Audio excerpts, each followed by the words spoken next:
And we are live for another episode of the Ready Set Grow Show. Ladies and gentlemen, thank you for joining Deb and Hillary, yours truly. And today we're excited because we're continuing our little mini series here in the month of December, closing out the year, setting you up for a spectacular January and sharing with you the things that you need to set up your online business. All right. And today is exciting because this is where we get into the the meat and potatoes. Yes, yes. We like meat and potatoes Yeah, in more ways than one. in more ways than one.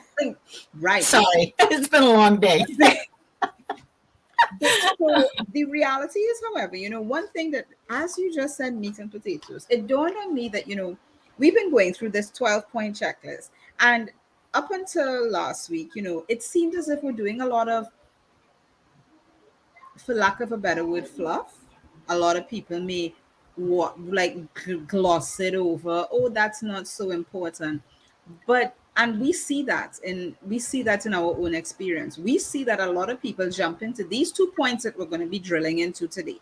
Yeah. All right. The branding, the marketing, and then actually setting up your online foundation. Those are the two things we're going to be touching on today. But what we've seen in our own experience is that a lot of people jump into that first, and then they have to backpedal and do Yeah. everything that we talked about in points 1 through 6. So if And you missed it, go back and listen. when you're a new entrepreneur, like I was years back, Mhm. I heard about, people have to know who you are, what your brand is. I'm like, okay, I just kind of sort of stepped out of, well, being a nurse Mhm. and the network marketing company that I have. But it's like it was language I had never heard of before. And so I'm like, I don't know what brand I am. I'm Deb. But, so what? And so we're going to talk about, and that's the thing. That's the thing. Let me backtrack here. They throw that at you, they being those who are teaching you. Oh, you got to have your logo, you got to have your brand. But honestly, what we're going to talk to you first about is, like everything, a foundation. Exactly. Exactly. You need to have that foundation. And without that, it's like, you're gonna hear crickets for a while. Right? Now, if you're consistent, once the foundation is built, yeah, you may be able to eventually kick off, as they say, or take lift off. You find lift off. That's the word I'm looking for. All right. So as we alluded, we are talking. Oh, let me just put this on vibrate. Sorry, so it doesn't disturb us. Right. Um, our seven, our 12 points. All right. We've been talking about, especially last week, finding your unique selling point. Right. How do you make yourself unique? All right. Mhm. And once you understand that, now it's time to go sell. It's time to get things organized. And I always like to mirror it to brick and mortar. Where I'm from in Trinidad, we still got, like, even here in the US, there's tons of brick and mortars. But we don't sometimes think about the process that a brick and mortar has to go through to be ready to sell. So we're Right. not even talking about selling yet. It's like you've got your idea, you figured out if it's a good idea, you did your research, you did all of this stuff, you find how you're gonna bring it across in a unique way because as we've discovered, no idea is a new idea. All right. Um, but then you need to get things sorted, all right? Where are you going to sell from? Okay, and that's where we start with the website. That's the online foundation, all right? That's your safe spot Yeah. because once you have your website, no one can take it away. Facebook can black out the way they did, what, November was it? Or whenever they did, not too long ago. Mhm. And they can just do, I mean, social media, we're just pawns in their We're little renting play space. area. But when you have your own website, and again, when I was first learning, it's like, oh, my own website, that sounds cool, but I don't know how to do that. And I didn't totally understand why I needed it, because the people that were teaching me were pushing Facebook. And it's like, okay, well, I'm on Facebook. It's okay.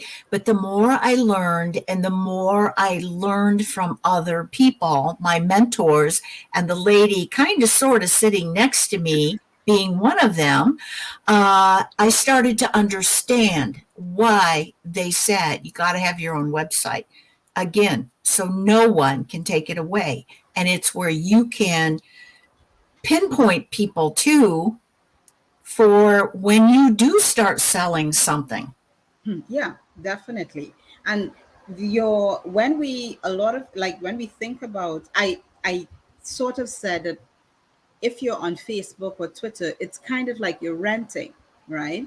And we know that there's some brick and mortar businesses that's the first thing they go out to do. They find some rented space, okay?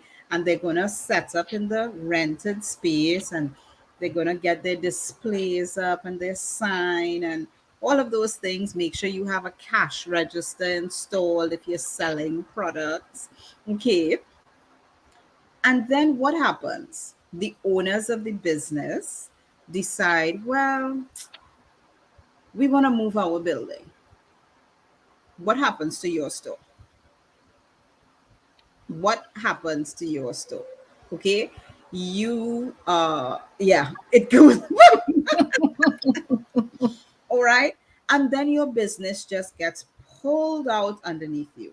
So think of it that way. Same thing. So they're brick and mortar businesses that they look for their property, and that's their property, so that nobody could get rid of their building. And Right. it's the same thing with your online business.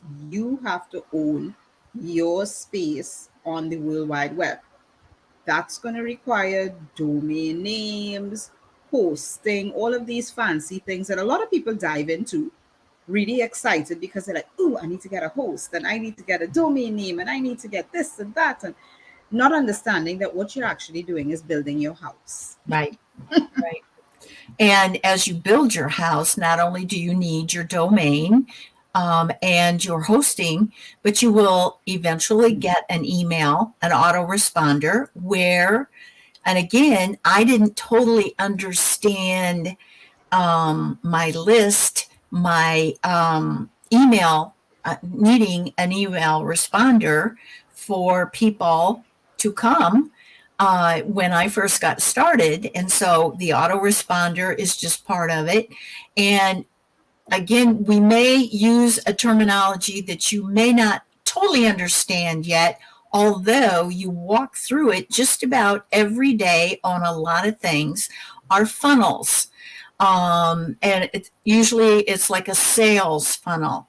You start out here, and what you do, you think of a funnel. You start out here with them, getting to know them, and oh, okay, now they like you. So now they drop down a little bit more.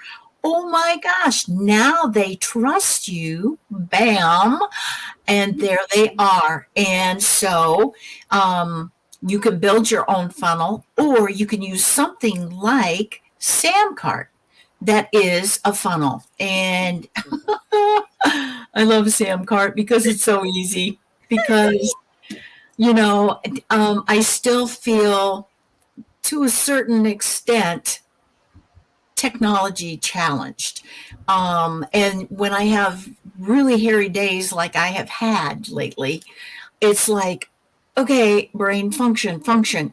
When I go to Samcart, it's like, okay, the brain knows this and it just automatically does it. Yeah. Yes. So, I, I but it's all those parts that you have to eventually build. build. Exactly. And if you think about it, like when Deb is talking about Samcart, one of my very early explanations of a funnel was a store. You come to the mall and somebody comes to the mall and they're browsing for, let's say, Christmas cards. And they go into Hallmark and then they come out and then they go into American Greetings if they have a store. I don't know if they do. And then they come out and then they go to another little craft store that has some cards and then maybe another store. You're going down the funnel, okay? And then eventually they land in one place and they're browsing and they see things that they like, they see things that they like. And then imagine they pick up the card and they're ready to take out the cash, and the cash register is broken, or the payment machine, you know, those credit card machines that are always going down, Yeah. it, it's not working. Well, that's why we have things like Samcard, right? Because Samcard is the credit card machine that's never going to break down. Okay. You could, if you're technology savvy, design your own checkout, whatever thing that's called, and it could work. Yeah. But there are tools that make life easier for Right. your online business. And one of the things that we really, both of us, highly recommend is Samcart. Not only because of the funnel, but also because of that easy process. And Yeah. I'm going to add one up on that, because we're talking about an online business, right? You're probably selling something that's digital delivery, a digital course. Well, Mhm. guess what? You could upload all of that information into Samcart's course builder, which I just find like it's super simple. I've been through so many. I'm like, this one is super simple. Okay. I've been around the block looking at different ones before. And there are many that some people they just stick with because they've been using it for so long. They Right. just don't want to change. But definitely, so if you are selling, that needs to be a part of your online foundation, right? Right. Your website, your autoresponders, as Deb said, Samcart, that's your payment checkout funnels, digital product delivery in one. And if you have not figured out by now, Hillary is light years ahead of me technology wise and knowing different aspects. She has been out experiencing different things.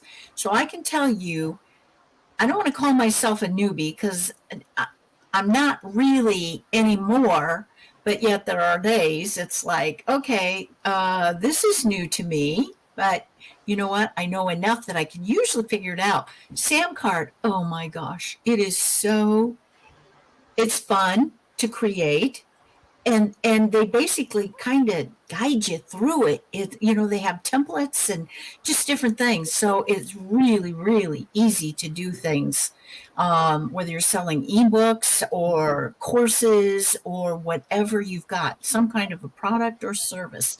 So easy. Yeah, definitely. So we've been kind of deep dive into a lot of the online foundation, because that's where we do a lot of our work and stuff. Okay, but then with this online foundation, we're going to talk about step 8, which is kind of like the marketing and the branding. Now, one of the things that we didn't talk about in online foundation was setting up your social profiles. So you must have your hub, but they need to come from somewhere. Okay. Now, Mhm. unfortunately, everybody isn't playing on your website. You know, it's just like they're just not there. So, what you need to do is set up your profiles. And I love to do this like a spook and wheel, right? So, your website is the wheel, and then all the different social channels are the spokes that are going to bring people to your website. So, Right. you need to have a presence there. So once you set those presences up, then you start the branding, you start the marketing that brings people to your website where your stuff is for you to sell. Yeah, yeah, and to kind of help you understand what she just said a little easier, Mhm. and because I don't know where you lie in your technology Mhm. knowledge. um, Writing a blog, you do that on your website, and then you post it out, so people say, oh, you do a little blurb on Facebook, or you do a pin on Pinterest to draw them to read that blog, Mhm. and then there they are on your website. But they can also share, because you have widgets that they can share that out. But that's how you start to build your profile, is by kind of sort of going to these spokes, the internet, Mhm. Facebook, Instagram, Twitter. Pinterest, all of those, to bring them into, Mhm. but they have to learn who you are before they want to come in. Yeah, definitely. And one of the things that, it's not as important, and both Deb and I, we were talking about this, the branding. I always say branding is a part of marketing, as we all know. But a lot of online businesses tend to focus on the colors, the Yeah. fonts, the banner. And I'll tell you, when I first got started, I spent hours, hours creating Facebook covers, LinkedIn covers. And I was like, I don't like that. That doesn't look like my brand. Whatever that was at the time, because I had just come online and it was just Mhm. like, what brand do you have if you're just coming online? you know, you can get bogged down in that. And we're not saying that, having nice, pleasant colors, having some uniformity is good. All right. They talk about your profile picture. You should have the same profile picture throughout your Mhm. different digital platforms and those type of things. Some consistency. But that's not your brand. Your brand is who you are known for. What are you known for? All right. What are you known for in the marketplace? Are you known for golf, social media, technology help, Pinterest? Are you known for blogging? Are you known for homeschooling? All right. Um, you've got to your brand, apart from the colors and the font and these things, it's who you are in the marketplace. Right, right. And actually, again, that was thrown at me at an early time. So I'm like, oh my gosh, oh my gosh. Well, I like this color and I like that, but I don't know how to put it all together. But you know what? Because I have matured, so has my colors. I've decided to go, instead of, well, this is nice, but I like this better. And that's what happens. Even though you get your brand, you create your brand, you are the brand, Yeah. but as you grow, your audience will grow too, but so does your colors or your theme or just different things. So we give you these tips, and if you're ready for them, awesome. If you've already got them, great.